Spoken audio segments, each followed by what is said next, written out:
ಆದ್ಮೇಲೆ ನಮಸ್ಕಾರ, ನಾನು ನಿಮ್ಮ ಹೇಮಂತ್ ಎಸ್ ಕರ್ಜಗಿ, ಕನ್ನಡ ಉಪನ್ಯಾಸಕರು, ಧಾರವಾಡ. ಸೊ ಒಂದು ಪ್ರಶ್ನೆ ಇದೆ ನೋಡಿ ಇಲ್ಲಿ.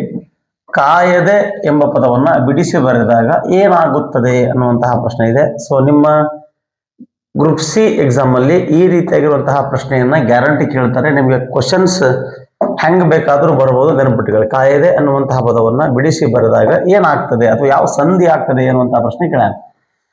ಲೋಪ, ಆಗಮ, ಆದೇಶ ಯಾವುದಲ್ಲ, ಯಾವುದೋ ಅಲ್ಲ ಅನ್ನುವಂಥದ್ದು ರಾಂಗ್ ಆನ್ಸರ್. ಸೊ ಲೋಪನಾದ್ರೂ ಆಗಿರ್ಬೇಕು, ಆಗಮನಾದ್ರೂ ಆಗಿರ್ಬೇಕು, ಆದೇಶ ಆದ್ರೂ ಆಗಿರ್ಬೇಕು. ಹಂಗಾರೆ ಆಗಮ ಈಸ್ ರೈಟ್ ಆನ್ಸರ್ ಅನ್ನುವಂತ ಮಾತನ್ನು ಹೇಳ್ತೀನಿ. ಸೊ ಗಮನದಲ್ಲಿಟ್ಟುಕೊಳ್ಳಿ. ಏನ್ ಗಮನದಲ್ಲಿಟ್ಟುಕೊಳ್ಳಿ? ಪೂರ್ವ ಪದದ ಕೊನೆಯಲ್ಲಿರುವಂತಹ ಆ, ಇ, ಎ, ಐ ಎಂಬ ಸ್ವರಗಳಿದ್ದು ಅವುಗಳ ಮುಂದೆ ಬೇಕಾದ ಸ್ವರ ಬರಲಿ, ಸಂಧಿ ಪದದಲ್ಲಿ ಮಾತ್ರ ಯ ಎಂಬ ಅಕ್ಷರ ಆಗಮವಾಗಿ ಬರುತ್ತದೆ. ಹಂಗಾರೆ ಈ ಪದವನ್ನು ಬಿಡಿಸಿ ಬರೆದಾಗ ಏನಾಗುತ್ತೆ? ಕಾ ಪ್ಲಸ್ ಅದೆ ಇಸ್ಕೊಲ್ಟ್ ಏನಾಗುತ್ತೆ? ಈಗ ಅದು ಕಾಯದೆ ಆಗುತ್ತೆ. ಕಾಯದೆ. ಓಕೆ. ಸೊ ಯಕಾರ ಆಗಮ ಸಂಧಿ ಅಂತ ಕರಿತೇವೆ. ಇಲ್ಲಿ ಆಗಮ ಸಂಧಿ ಅಂತ ಕೊಟ್ಟನ್ನ ಯಕಾರ ಆಗಮ ಸಂಧಿ ಇಸ್ ರೈಟ್ ಆನ್ಸರ್.